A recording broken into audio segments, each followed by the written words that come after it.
Chandra Jaya Gaura Bhakta Vrinda. Hare Krishna, Krishna Krishna, Hare Hare, Hare Rama, Rama Rama, Hare Hare. Bakam Karoti Vachalam, Pangam Lagate, Garim Yakripata Maham Vande, Shigrim Dimitaranam, Mam Vishnu Padaya Krishna Prashta Bidle, Shimad Bhaktivedanta Swami Namane, Namaste, Saraswati Devi, Gauravan, Charana Vishesha, Shunyavari Pastor Jadis. Amen. So thank you for the opportunity to speak. We've got two verses this morning to speak from, and it's also the disappearance of Lokanath Goswami. So we'll speak a bit about him also to begin with, and then we'll go on to the verse. So Lokanath Goswami, he's actually an eternal associate of the Lord, and in Krishna Lila, he is known as Manjari. When he was here 500 years ago in Lord Chaitanya's time, then he was known as a very humble devotee. He shunned fame. He asked Krishnadas Kaviraj Goswami that his name be left out of the Chaitanya Charitamrita. And so that was granted. He had only one disciple. He wasn't interested in taking disciples, but he was impressed by Narottam Das Thakur's humility and accepted him as his disciple. And his deities, they are Radha Vinod. The original Radha Vinod are no longer in Vrindavan, but the Pratibhu deities of Radha Vinod are in the Radha Gokulananda temple, which, if you've been to Vrindavan, is just off of Loy Bazaar. Easy temple to find. So he was born in the village of Talkari, which is in the district of Jessore, Bangladesh, as the son of Padmanabh Bhattacharya and his wife Sri Sita Devi. Talkari can be reached from Sonakali and Kejura. It's interesting to see that just as when Srila Prabhupada in the Chaitanya Charitamrita, he describes so many places where these associates of the Lord came from and various pastimes which took place in Lord Chaitanya's Leelas. And Srila Prabhupada gives very exact directions how to get there. Sometimes he even mentions what train to catch and where to change, etc. So we can understand this is real. This is not some imaginary thing. This is a recent history, actually. So Padmanabh Bhattacharya was a devoted follower of Sri Advaita Acharya, who was very fond of Sri Padmanabh. The younger brother of Lokanath was Pragalpa Bhattacharya. His descendants are still residing at Talkari. From his childhood, Lokanath was disinterested in worldly affairs. He decided to leave his home and he came to Navadvip to have darshan of Sri Chaitanya Mahaprabhu. Lord Chaitanya Mahaprabhu very lovingly embraced Lokanath and instructed him to go to Vrindavan as soon as possible. Lokanath could understand that Mahaprabhu would renounce his family within a few days, and he was aggrieved at this. Mahaprabhu consoled him and told him that they would meet again in Vrindavan. With tears flowing from his eyes, Lokanath offered his obeisances to Sri Chaitanya Mahaprabhu. The all-omniscient Lord lovingly embraced him, and after explaining some hidden truths to him, he instructed him to go to Vrindavan. Thus, Lokanath, after surrendering himself at the lotus feet of Mahaprabhu, set out for Sri Vrindavan Dham. After that, he never returned home. Being greatly afflicted by separation from the Lord, he set out to tour the holy places and then finally came to Vrindavan. Meanwhile, Lord Chaitanya accepted sannyas and then came to Nilachal, Jagannath Puri. After some time, when Mahaprabhu set out on his tour of South India, Lokanath Goswami, having received this news, also journeyed to the south. Then Mahaprabhu came to Vrindavan. Lokanath followed him there. But by the time he reached Vrajabhumi, Sri Chaitanya Mahaprabhu had already left for Prayag. Lokanath was extremely sad, again, having missed darshan of his Prabhu. He decided to leave the next morning for Prayag. In a dream, however, Lord Chaitanya Mahaprabhu came to console Lokanath Goswami and requested him to stay at Vrindavan. Thus, Lokanath remained at Vrajadam. not wanting to neglect the order of Mahaprabhu, he stayed alone, his presence unknown to anyone. But after some days, he met the dear disciples of Sri Chaitanya Mahaprabhu, Sri Rupa, Sri Sanatan, Sri Gopal Bhatta, Sri Bhagarbha, and others. They were all very affectionate to one another, and it was as though they were of one mind. Amongst the Goswamis, Lokanath was the eldest. He was always intensely absorbed in loving ecstatic mellows. In Hari Bhakti Vilas, you find this verse: I worship Srimati Kashishwara, Srimati Lokanath, and Srimad Krishnadas Kaviraj, who have taken shelter of the lotus feet of Sri Govinda and who are very dear to Sri Vrindavan. He used to visit the many places of Krishna's pastimes within Vrajadam, and in this way he was always absorbed in intense ecstasy. Lokanath came to the banks of Kishori Kund within the village of Umrao by the side of Chatrabon and remained there for a few days. Lokanath wanted very much to be able to worship the deity form of the Lord and Sri Krishna, who is within the heart of everyone. He was thus presented a deity form of himself. Krishna presented a deity form of himself to Lokanath to worship, and this deity's name is Radha Vinod. So we spoke about this early, and the original Radha Vinod was moved out of Vrindavan. So seeing Lokanath deep in thought, Radha Vinod laughed. Who would have brought me here? I have come myself. I live here on the banks of Kishori Kund, and this is my village, Umrao. Now please give me something to eat. So this is the type of devotee Lokanath Goswami is, that the Lord will come to him in dreams and converse with him and give him personal instructions. So he was beside himself with bliss and being immersed in that ecstasy. He prepared some foodstuffs and offered them to Radha Vinod. Then he made a bed of flowers and made the deity lie down to rest. He fanned the deity with some leaves and meditated on massaging the lotus feet of his Lord. Having surrendered his body, mind, and very life itself, he was totally absorbed, as though drinking a flow of honey like nectar. Lokanath Goswami had no permanent abode. Some Vrajavasi villagers wanted to build a little hut for him, but he wouldn't agree. He made a bag for Radha Vinod, which he kept around his neck. Radha Vinod was as though a rare gem suspended on a necklace round the neck of Lokanath. His activities represented the crest jewel of asceticism, and the other Goswamis managed to keep him in their company only by great endeavour. It's very difficult to describe the character of Lokanath Goswami, who was so dear to Lord Chaitanya Mahaprabhu.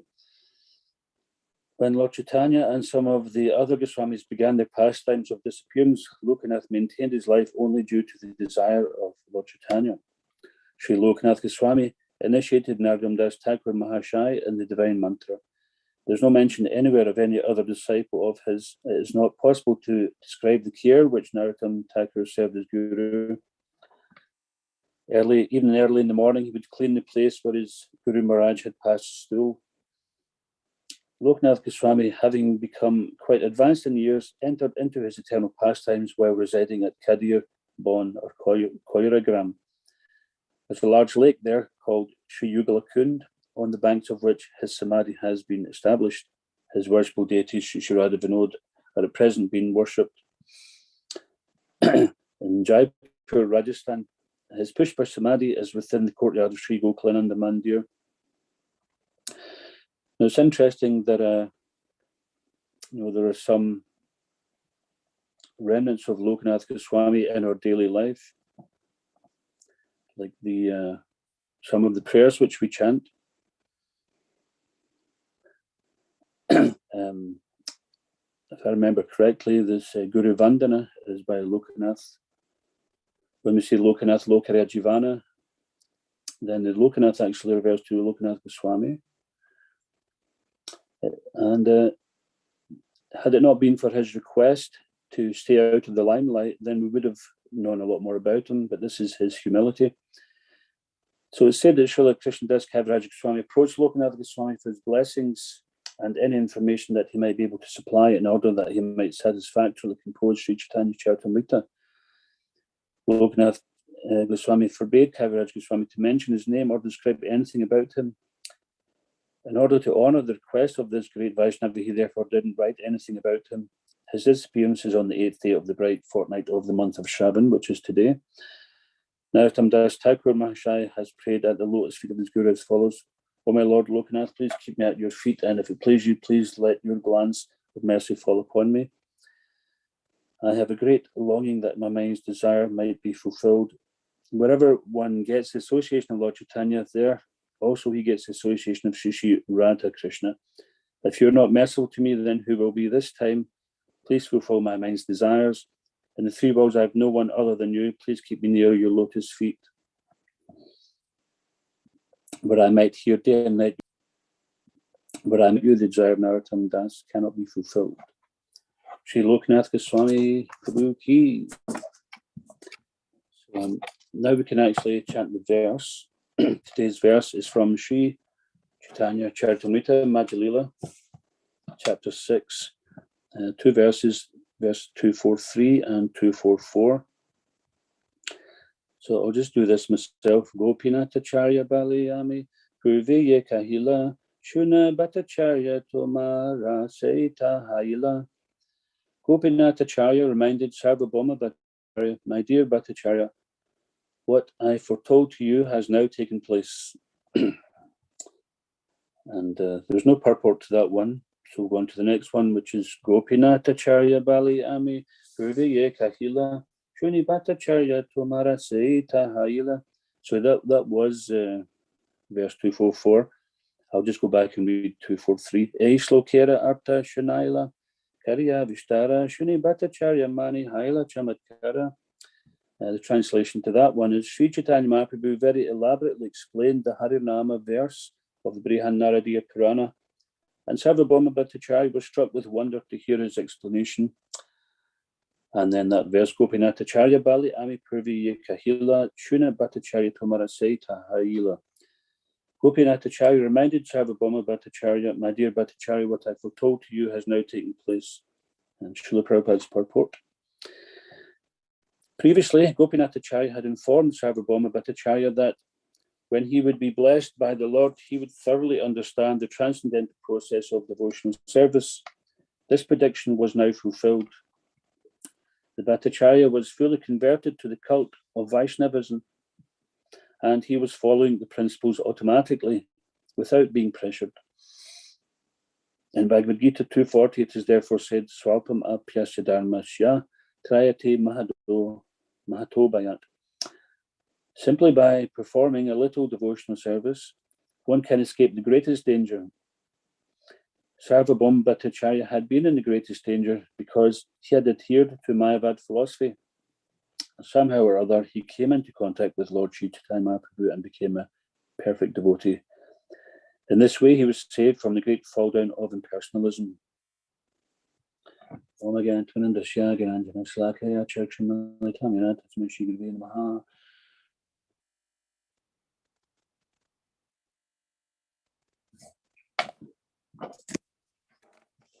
First of all, I would just like to thank everyone for attending the class, and I hope everyone's keeping well and keeping well in Krishna consciousness.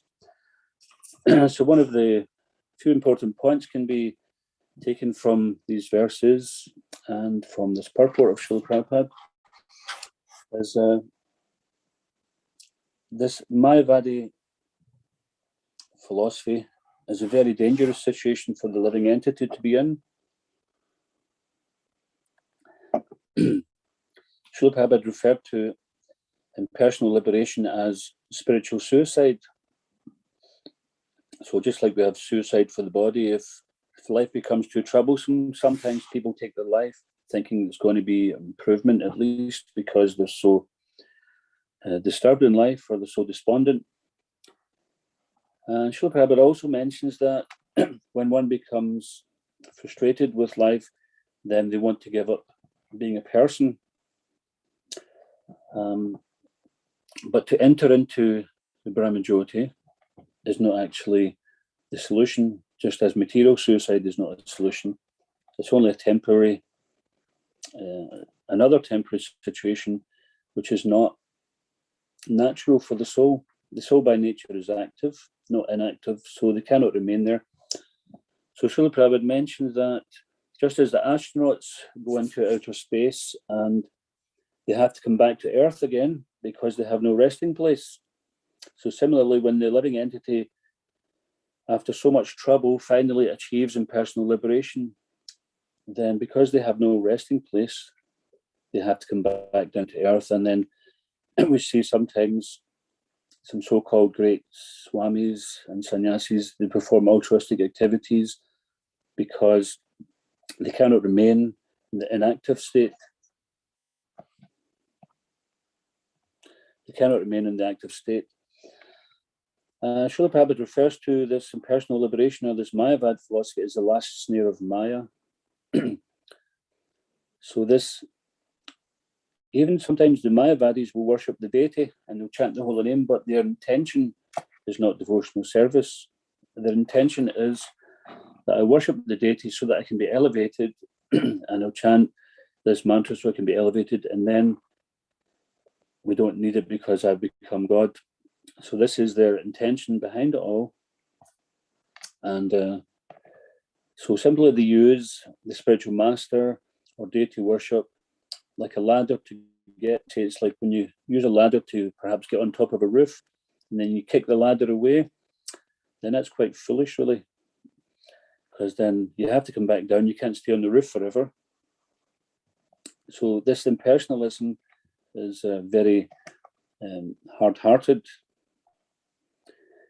Very much austerity is performed, and at the end of it, they don't get satisfaction. They have to come back to material world, try to do something in the mode of goodness.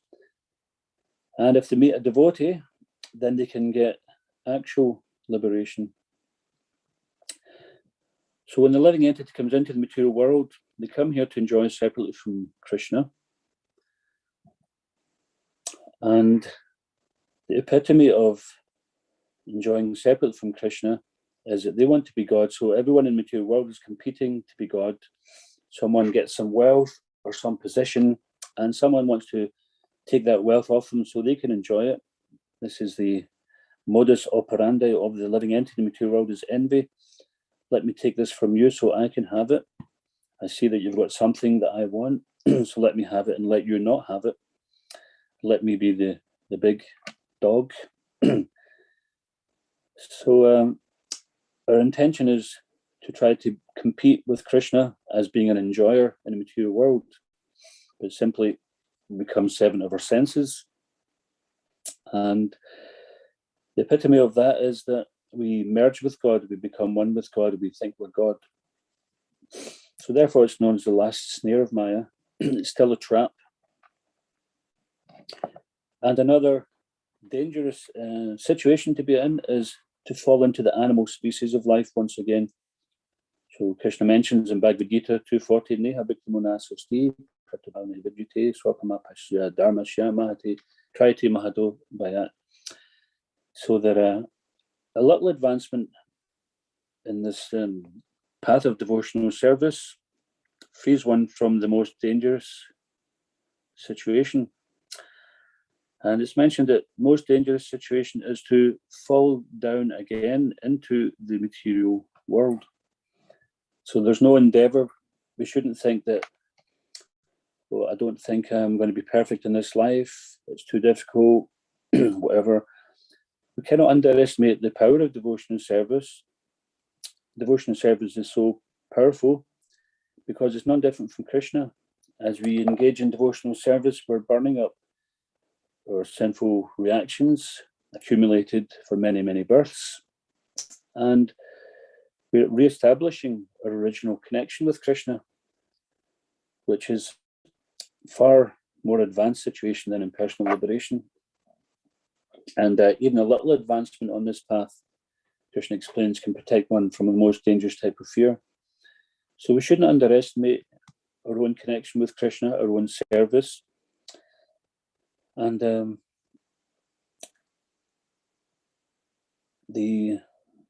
this connection with Krishna begins with Shravanam Kirtanam, leading to Vishnu Smaranam. So we want that at the time of death, we'll be able to remember Krishna, not that we've become attached to something else and we remember that and forget Krishna. So if we spend our life trying to remember Krishna, trying to serve Krishna, whatever our situation is, whether we're living in the temple or whether we're living at home, then all our activities, we have to try to direct them towards Krishna consciousness as best as we can in the circumstances which we're in. Because this human form is very rare to achieve. It's mentioned in the Chaitanya Charitamrita, Madhya Lila, chapter 19, text 151. Brahmande Brahmati Konya Bhagavan Jeev Guru Krishna Prasadi Pai Bhaktilata Bij. So when the living entity desires to escape from this material world, the Lord, who is his eternal friend and witness within his heart, he sees this and he arranges for the living entity to get association of devotees. So Srila Prabhupada also mentions that, yes, the Lord has made this material world for us to enjoy. And when we try to enjoy it, we become frustrated and then we turn back to him. So this Brahmanda Brahmati Kwani Bhagavana Jeev means we've been wandering throughout the universe in so many different species trying to enjoy. We've done it all, we've seen it all, and still we think we can enjoy. But by the mercy of the spiritual master, he gives some, by the mercy of Krishna, then they enlighten us to the fact that this material world is not where we belong. Therefore, Lord Chaitanya says, Jiv Jago, Gaura, Chandaboli, Kota, Nidra, Jao Maya, Pisa Chirikoli. Wake up, sleeping souls. You've been sleeping in the lap of the witch called Maya for so long. You come into this world saying, my Lord, certainly I'll remember you, but we've forgotten this promise and we've remained in great ignorance. And when we finally become frustrated with this material world, we turn to Krishna.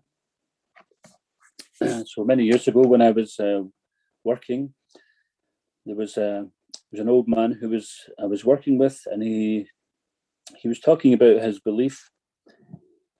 He'd been in the Second World War, and he said that even all the big tough guys who previously didn't believe in God, they didn't go to church, and they were considered what you would call hard men. Before going on the front line to fight, they were all down on their knees praying. So this is natural. When the living entity is in a difficult situation, they turn to God because the Lord is within our heart. And he's always just waiting for us to turn to him. And as soon as we show a little interest, then the Lord makes so many arrangements. So we may have heard that when we take one step toward Krishna, he takes 10 towards us. So this little advancement in passion devotional service is Krishna's way of encouraging us to keep going. And even if we do something, do the best we can, then Krishna will take steps to allow us to remain in his entourage, to remain in his association of devotees. There's been some interesting examples. There was one person before they became a devotee, actually. This man was very depressed, he was frustrated, and he couldn't find anything worth living for, so he decided he was going to take his own life, and he proceeded to drive to the seaside, and his plan was to walk off of a cliff.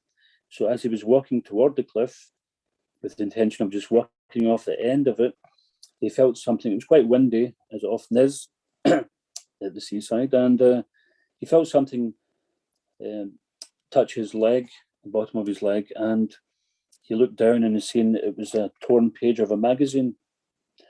So he picked it up and he read it. Turned out it was a part of a Back to Godhead magazine. He sat down, read it, and went and found a temple and joined the temple, and he's still serving to this day. There was another occasion I heard many years ago when one devotee, before he was a devotee, because devotees don't do this, he was fishing in a canal and he cast his line and he felt like he'd caught something quite big and he reeled it in, and somehow or another someone had wrapped Srimad Bhagavatam within plastic and the water hadn't got into it, and he read it and he became a devotee.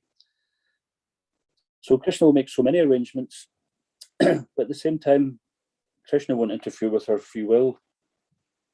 We have to desire somewhat. that we want to be a devotee. So by getting the mercy of the spiritual master, Guru Krishna Prasadi Pai, that mercy is the Bhakti Lata Bij, that he will plant the seed of devotion within our heart. You know, for so long we've been watering a different type of seed, watering the seed of desire, watering the seed of pride, just like Sarvabhauma Bhattacharya. He was such a great scholar in the Gora Ganadesha Dipika, which is a nice little book which illuminates, a lamp which illuminates the associates of Lord Chaitanya. It mentions that Sarvabhauma Bhattacharya is actually none other than Brihaspati, the demigod's spiritual master. So he took his birth in the material world, on planet Earth, to take part in the pastimes of the Lord, and he got deliverance of the Lord, got great mercy from the Lord.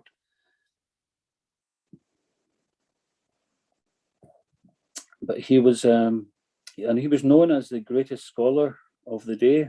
Back in those days, there were many great scholars, such as Keshava Kashmiri, etc., who also attained the mercy of the Lord, Prakshananda Saraswati. So Sarvabhauma Bhattacharya was considered the topmost scholar. He was so highly respected, and he was enjoying that respect. And when he spoke of the Atmarama verse to Lord Chaitanya, after speaking with Lord Chaitanya for 7 days, well, with all his disciples, and Lord Chaitanya was one of the students, then he asked Lord Chaitanya, have you understood everything? You've sat there silently, you haven't said anything. And of course, he was used to his disciples saying, oh, Guru Maharaj, very good, very illuminating, etc. And Lord Chaitanya says, he said, have you understood the verse? He says, yes, I understand the verse, but everything you have said is nonsense. So, of course, he wasn't used to being addressed in this way. He was flabbergasted, so to speak. And Lord Chaitanya explained the Atmarama verse in such a way that Sarvabhauma Bhattacharya, he was taken aback, pretty much shell-shocked, because he'd understood that all his so-called learning was in vain, and that he had not only had been misleading himself, but misleading so many others. So he's very much devastated, and Lord Chaitanya kindly appeared to him in the form of Sadbuj. The Lord was desiring to give him his mercy. And this Sadbuj form is the 6-armed form of the Lord, of course. 2 arms of Krishna holding the flute, 2 arms of Lord Ram holding the bow and arrow, and 2 arms of Lord Chaitanya with his water pot and sannyas staff, his danda. And he showed Sarvabhauma Bhattacharya that I am none other than Lord Krishna and Lord Ram, and I am the Param Ishvara, Ishvara Parama Krishna Satchit Ananda Vigraha Anadi Radir Govinda Sarva Karana Karnam. He showed Sarvabhauma Bhattacharya that actually everything he was studying, everything he was speaking about, that he is actually the source of everything. So he was lucky to get the mercy of the Lord.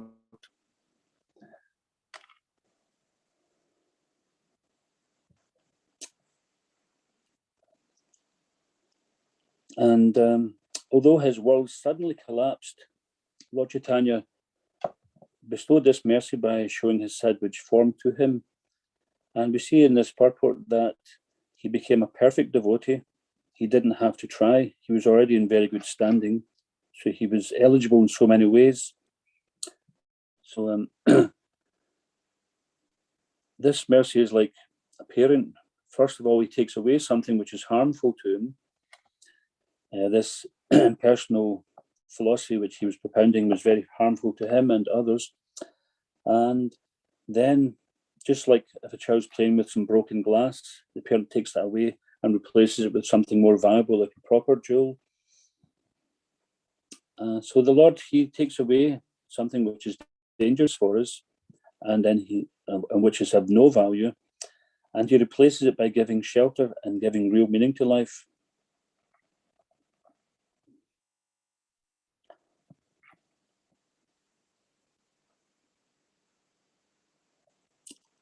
So sometimes we can be a bit like Sarvabhauma Bhattacharya. We become proud about something. Perhaps we have proud about our achievements, even as devotees. But if we honestly look at ourselves and think, well, what was I before I was a devotee? Where was I heading? Was it somewhere auspicious? And except for perhaps those who are fortunate to be born into a devotee family.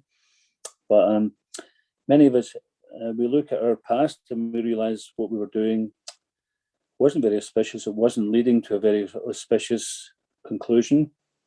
But by the mercy of Srila Prabhupada, by the mercy of the other devotees, then our life has become auspicious. And this auspiciousness begins with the sadhu sangha.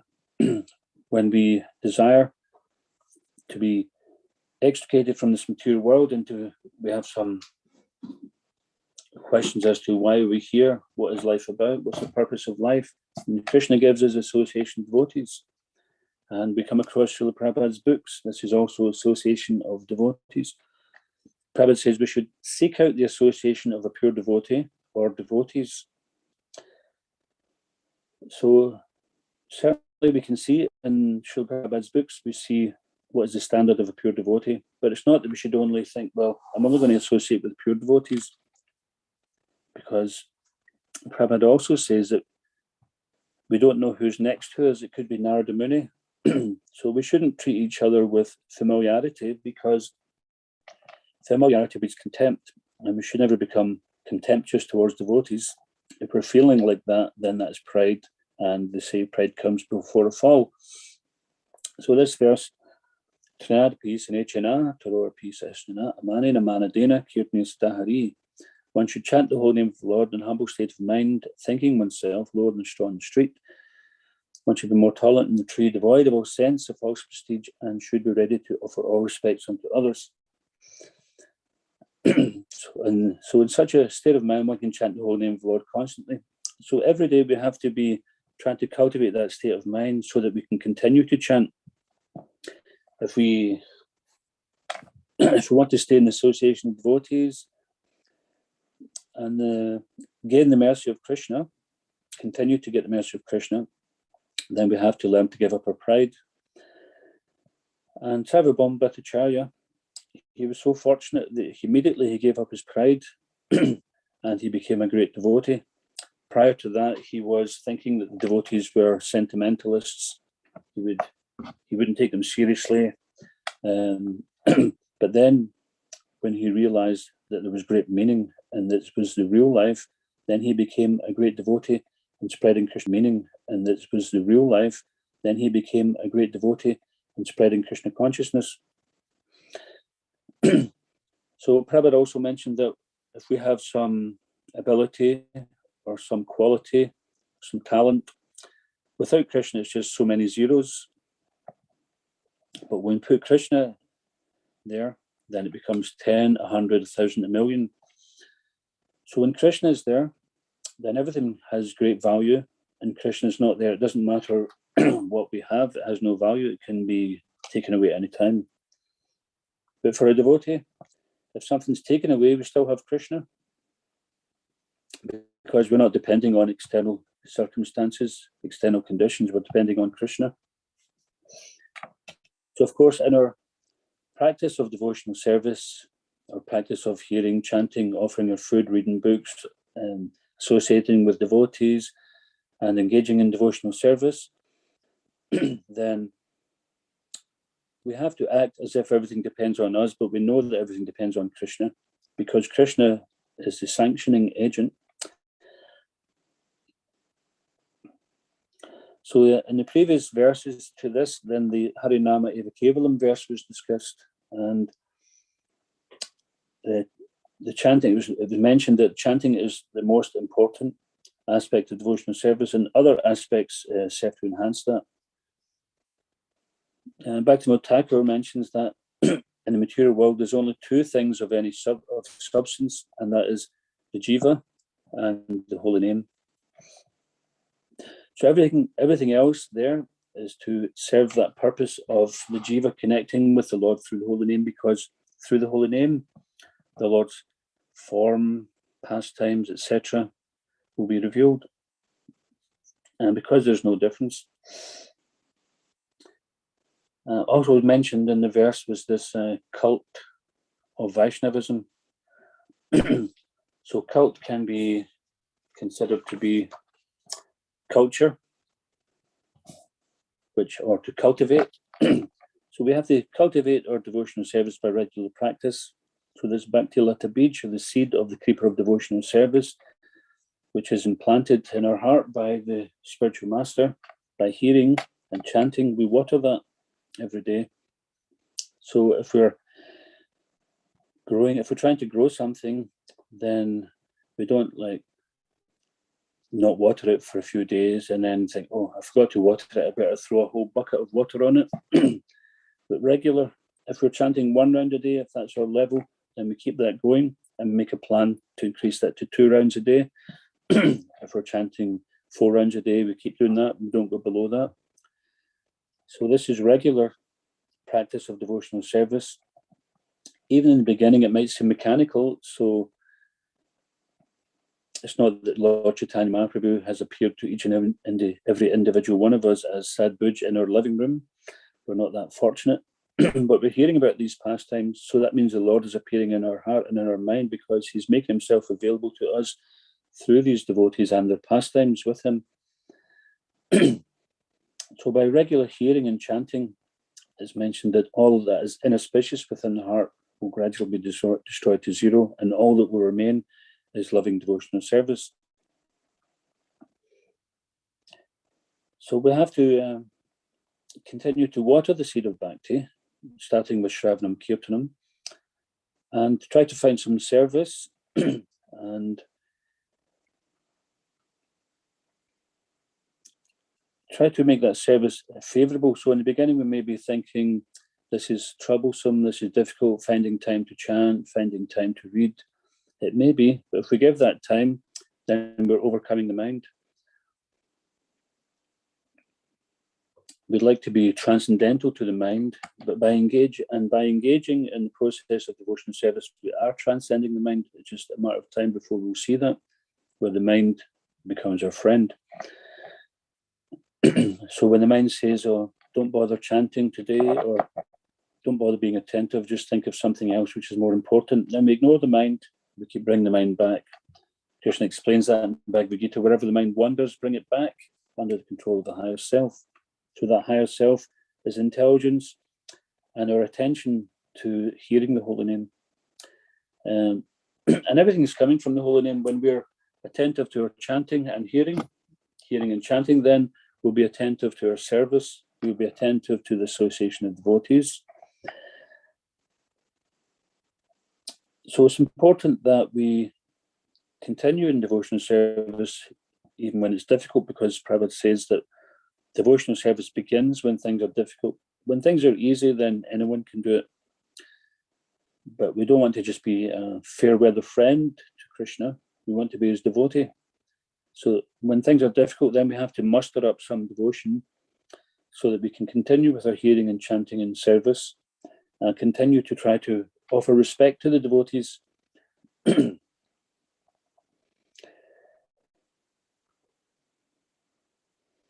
was even though it's difficult in this material world, then we still endeavour to be a devotee. There was an instance when I was told this story. Srila Prabhupada arrived in London, and Indradyumna Maharaj was travelling with him as his personal servant. But Srila Prabhupada's bags didn't arrive, so Prabhupada was greeted by all the devotees at the airport. They had great big kirtan, and they went back to Bury Place Temple. They had kirtan there, and Prabhupada gave an amazing lecture, and then they had a feast.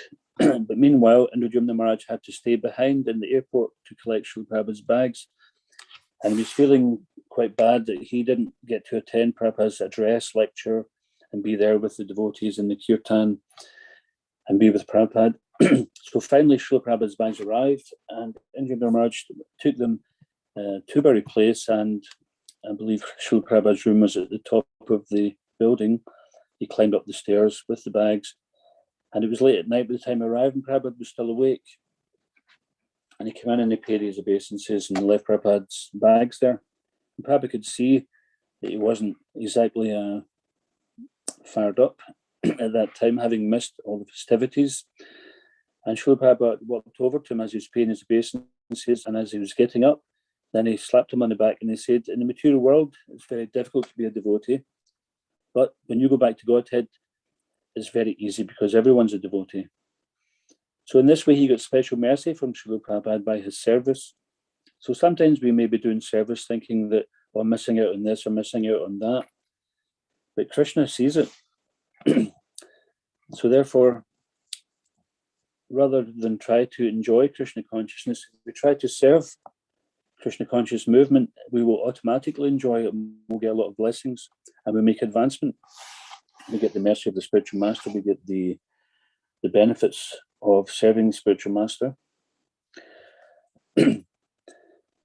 So this Trinadapi verse is very important. We chant it every morning at the morning program at the temple.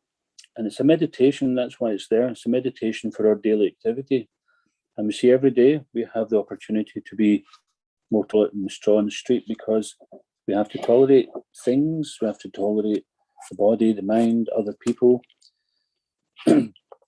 One time, there was one senior devotee, I went to complain to him that I was having trouble tolerating this devotee. And he said to me, have you ever thought that perhaps he's having to tolerate you? And when I heard that, I thought, actually, he's got a more difficult job than I have because I think it would be difficult to tolerate me. So therefore, it became very easy to tolerate him because I realized he's got a harder job than I had. And so therefore, when we think we're having to tolerate someone, just remember that they're also having to tolerate us, and perhaps they're doing a better job than we are. And this is a good opportunity to, every day we have opportunity to become tolerant and to offer respect to others. Even when we don't feel like it, when we do offer respect to others, then this is very pleasing to Krishna. We're overcoming the mind, we're overcoming the lower consciousness. And we're overcoming our pride. Srila Bhaktivedanta Thakur mentions that pride or false prestige is as valuable as the dung of a boar. So, of course, if you've been to India, or if you're from India, you may know that in some places they still have open sewers where the sanitation system, which is a very kind of ecological and sustainable system, is the hog, the boar. He eats the stool of everybody apart from the hog. Even the hog won't eat hog stool. So therefore, Bhaktivedanta Thakur says that the false prestige is as valuable as the dung of a boar. It has no value. It's an illusion. And he also says that the objects of false prestige are falsely prestigious. So if we think about that for a minute, sometimes we like to think that we're doing well because we have a nice chudder, or we have a nice husband or a nice wife, or a nice house or a nice car. And if we're depending on these things, if they're taken away from us, then that becomes also a source of distress. So the prestige which is got from these things is false. There's no real value to them. It's simply another manifestation, temporary manifestation of the material energy, which is endlessly mutable. Like, for example, nowadays we might think I have a certain type of car would be of great prestige, but then, 10, 20 years from now, nobody will want that. So it has no real value. It's just imaginary. So Krishna gives meaning to our lives. And this begins with the hearing and chanting process, of which Sarvabhauma Bhattacharya was, it was foretold by his brother-in-law, Gopinath Acharya. He said that when you get the mercy, the blessings of Lord Chaitanya, then this devotional service, you'll see the real meaning of it. And he got that mercy. By the mercy of the devotee, he got the mercy of Lord Chaitanya. So therefore, Krishna says, one who is not actually my devotee, but one who is a devotee of my devotee, is actually my devotee. So, of course, we've probably all heard this many times, and there's no harm in hearing it again. Prabhupada says repetition is the mother of learning. So if we've already learned that, we won't mind hearing it again. And if we haven't learned it, then we have to keep hearing it and putting it into practice. So not only doing devotional service mechanically, but we have to come to the point of Anyabhilasya Sunyam Gana Kamadinavitam Anakulyana Krishna Nushilanam Bhaktivedanta, that we learn to perform our devotional service favorably. So this is the challenge. We may theorize with our intelligence, yes, this is the path to follow, and I'll do it. And sometimes it may be willing, sometimes it might be a bit begrudging, but we have to mold our life in such a way as that our devotional service becomes favorable. This is an important thing, because it's devotional service, it's not enslaved service. It's not that anyone's forcing us, it's a willing process, which means for us to gain advancement, then we want to be willing. So personally, I've found sometimes that if I've been proud, or if my association with devotees has been less than desirable, if I feel I may have offended someone or caused them some disturbance, then we should go and offer obeisances, and we can do something for them. We can offer some service, we can offer some prasadam, or we can do something to please them. Or even if in general, if we think that we are quite a proud person, then we can seek some way of doing some menial service just to remove that pride. And we see that Sarvabhauma Bhattacharya, he had a lot to be proud of. He was very learned, topmost scholar, but yet still he gave a lot to become a humble servant. So similarly with us, we may think we have a lot to be proud of, but those objects are false. And the real thing to be proud of is that we're coming in this disciplic succession, representing the Gaudiya Vaishnava Sampradaya. We can be proud of Krishna, we can be proud of Lord Chaitanya, Srila Prabhupada, our spiritual master, the Vaishnavas. But for ourselves, then we don't see that we have much to be proud of. We see that we have a lot of work to do. So in the Nectar of Devotion, Srila Prabhupada mentions that a pure devotee does not like to remain idle. Therefore, we should always try to keep ourselves engaged in devotion service, man mana bhava mad bhakto. Always engage our mind in serving the Lord. And this way we become a great devotee also, following in the footsteps. Mahajanayena Gatasa Panta. When we follow in the footsteps of the great devotees, then we also achieve that same destination by their mercy. So I'd just like to thank everyone for their kind attention, and if there's any questions, we could try and answer them. Thank you. Hare Krishna. Hare Krishna, Prabhu, thank you so much. I personally felt like this was a class I needed to hear, so I really appreciate it. There's just, before I move on to the question, there's just quite a few points here that I want to reiterate that really stood out for me. So you were speaking about how Mayavadi practice, Mayavadi philosophy, impersonal liberation can cause about our spiritual suicide, and how the soul cannot remain inactive. And Prabhupada gave the example of an astronaut that even though they may travel out of space, eventually they'll have to return back into the world. So same with us, through Mayavadi philosophy and Mayavadi practice, we may be liberated, whatever, but we'll come back again into this material world. And how impersonalism can actually develop a very hard-heartedness within us. So I have a question for you. You know, it's like when we actually listen and when we talk about the lives of our acharyas, we can see that they have such amazing purity and sincerity and faith. However, we know here that in today's modern world, for the sake of preaching, sometimes we may do need to attract a little bit of attention, you know, onto ourselves, so therefore we can preach.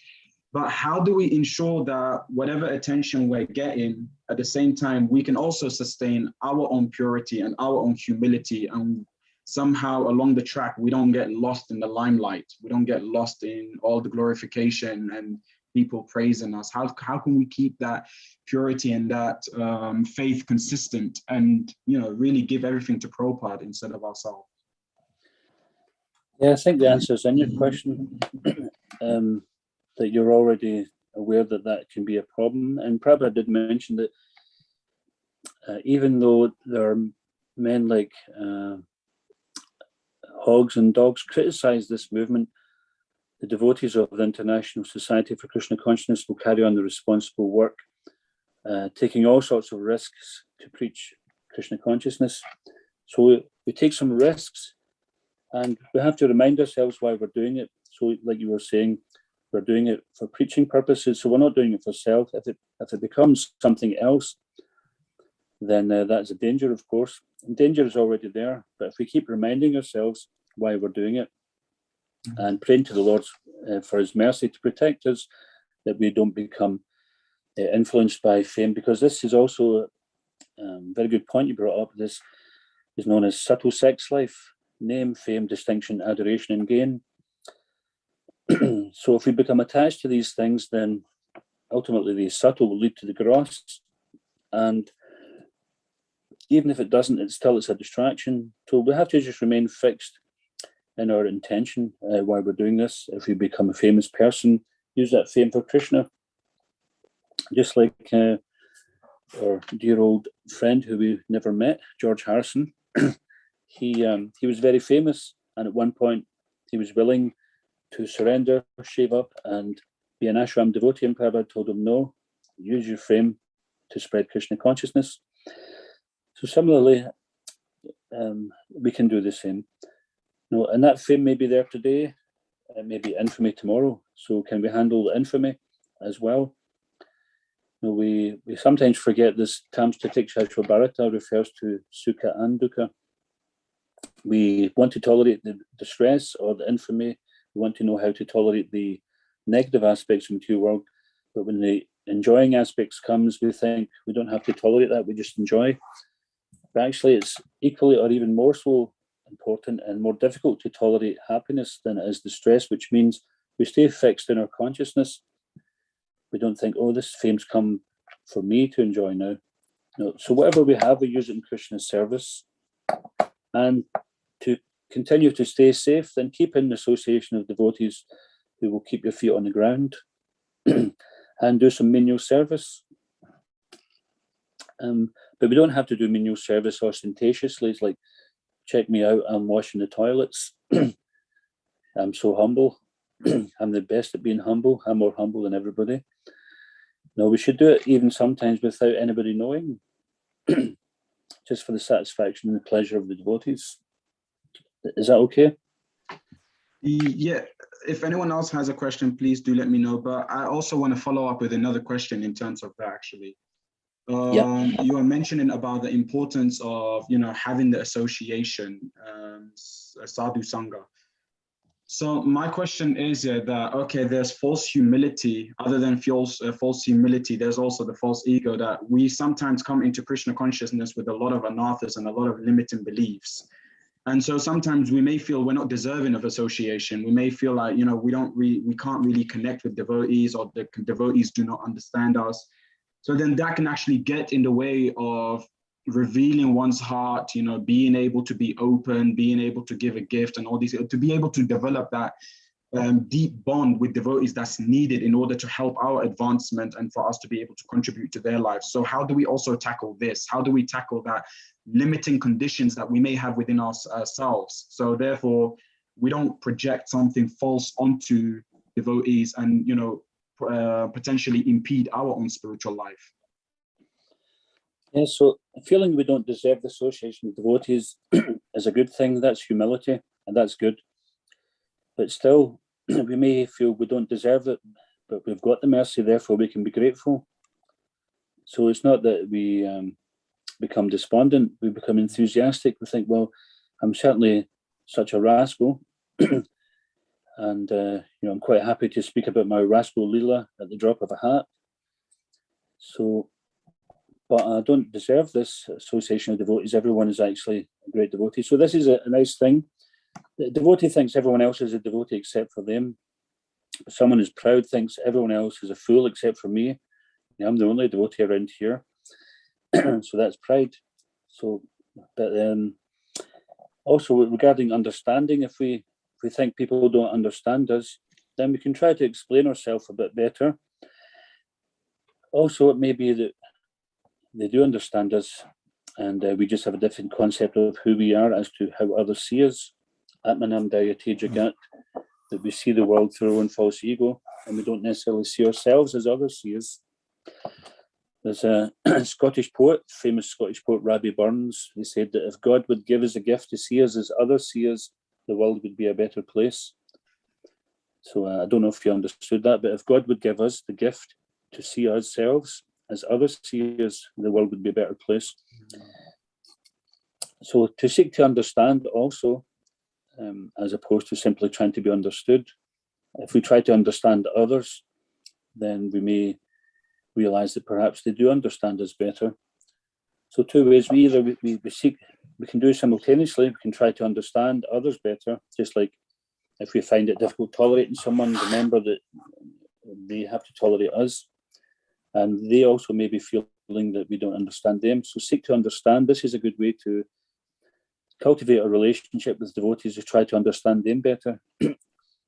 What difficulties they may have, and what challenges they may have, and try to help them. They say that when you help someone get to the top of a hill, you automatically get there yourself. I had an occasion once. I used to drive this big American motorhome, traveling Sankirtan, and this was many years ago before the Goshaw was built at the manor. And there was one devotee who was in charge of the cows at that time, Dushanta, his name is. And I had driven this motorhome down, and there was an overhead electrical cable going to the Goshala. And I just drove right through it and broke it. I broke the electrical supply to the cowshed. And he came out and he was quite rightly angry because I was just, wasn't looking properly. So he gave me a bit of a chastisement, and my false ego was such that I just barked back, and I says, well, yeah, he said to me, well, don't you care for the cows? You're coming down here in your big fancy machine, and you've just broke this electrical supply to the cows, and now the cows have no electricity because of you.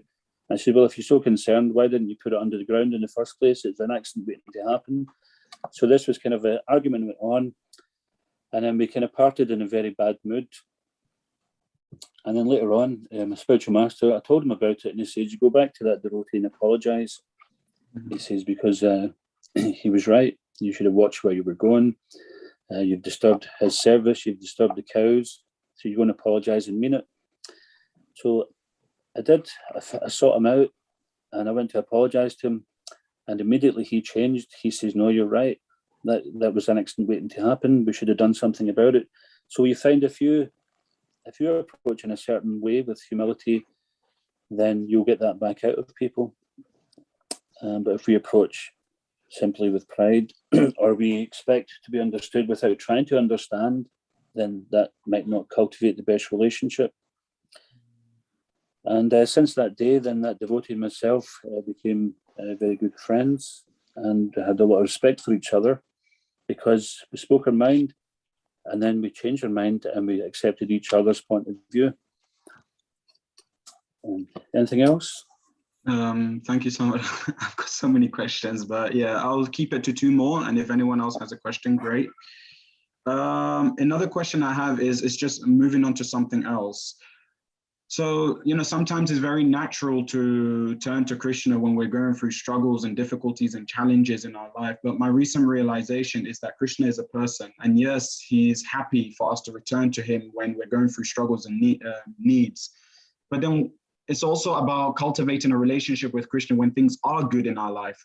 So how can we practically apply that in our spiritual life, where it's just not when we're struggling we return to Krishna, but also when things may be good and positive? That's a good question. Thanks, Guru. Yeah, so to count our blessings, that's a good way to realize that everything's coming from Krishna. And just as the weather is changing all the time, especially in the UK, when 1 minute it's sunny, next minute we've got clouds. So our day can be like that, even in the course of a day or a week. Sometimes we're experiencing happiness, distress, or some good fortune, or some ill fortune, some difficulty, some easy times, some good times. But just try to see Krishna in all of these things. And so to be able to do that is just to simply appreciate that Krishna has given us facility. He's given us this human form of life. He's given us the association of devotees.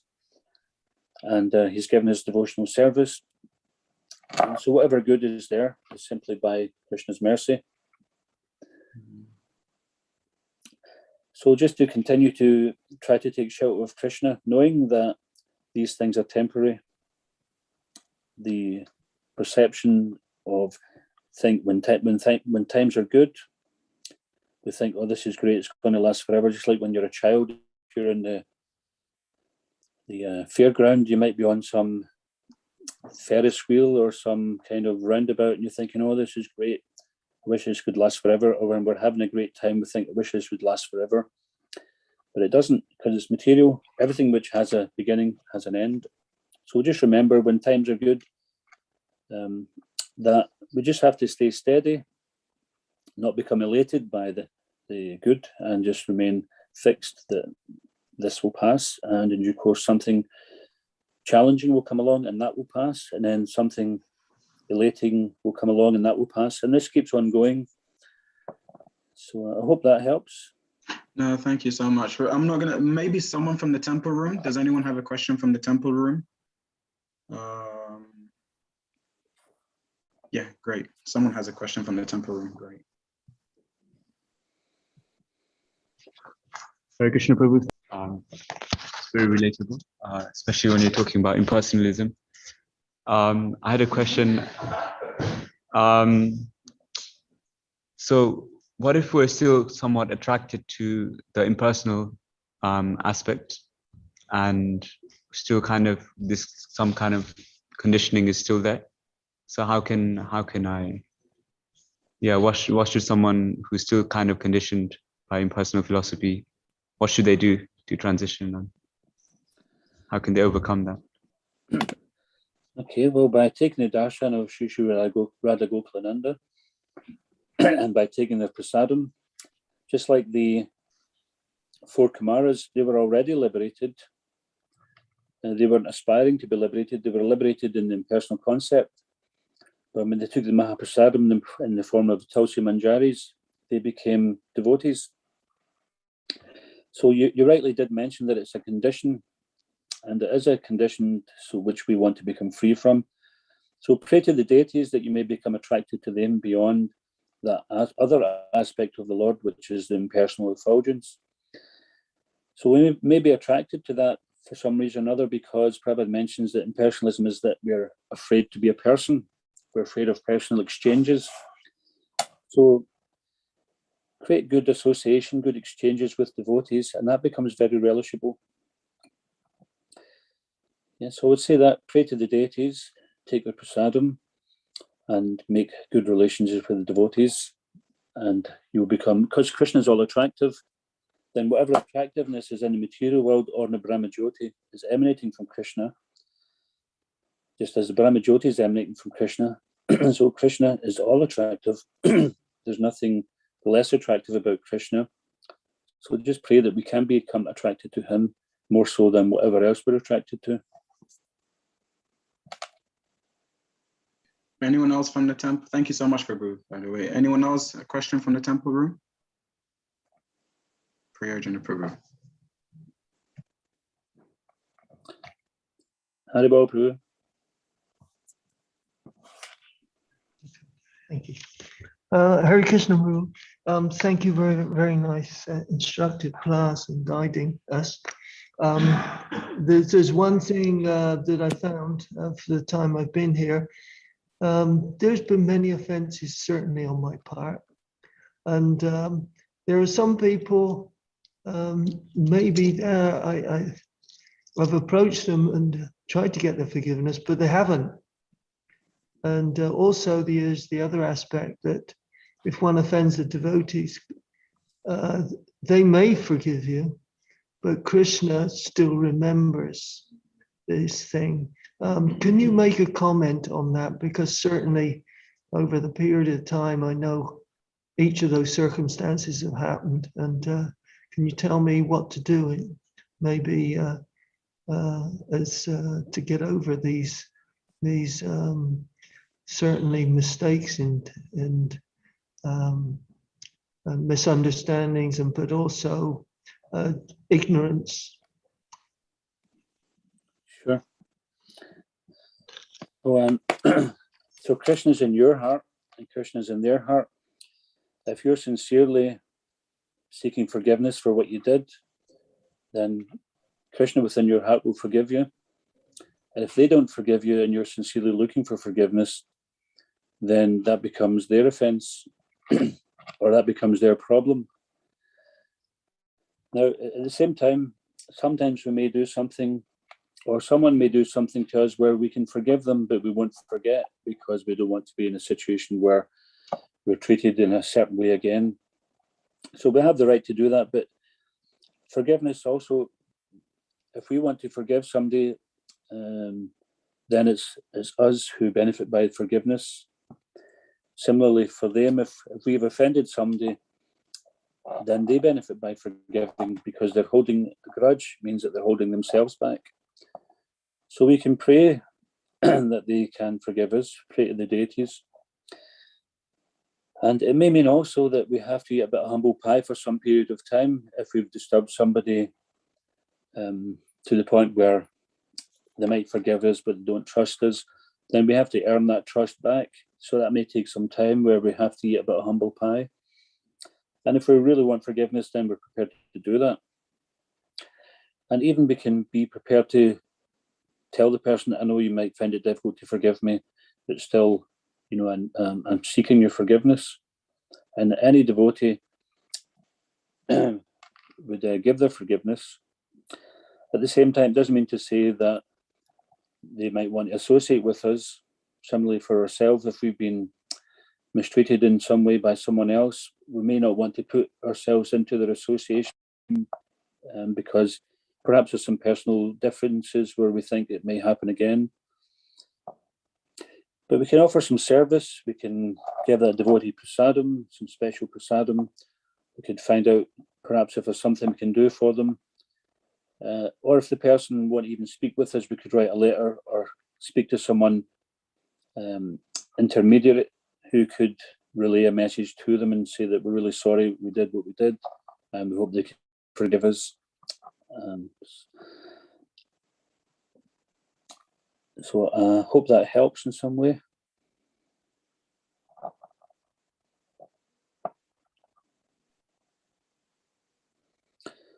What should I Perhaps, thank you very much. Thank okay. you. All right.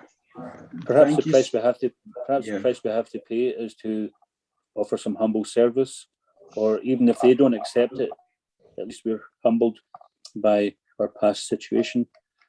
And every saint has a past, every sinner has a future. So we don't give up hope. Thank you. Thank you so much. I think we'll end the class there. Everyone in the temple room and whoever's watching on Zoom can just express their gratitude and appreciation to you. Thank you so much, Prabhu. Maybe with a Thank you Haribol. for the opportunity. ISKCON Govinda ki, Srila Prabhupada ki, Sri Radha Gokulananda ki, Sitaram Lakshman Hanuman ki, Sri Loknath Goswami ki, Gaur Bhaktivedanta ki. Thank you so much. Oh, see, there's Darshan there. Thank you very much. Thank you so much. Hare Krishna. Hare Krishna. Thank you for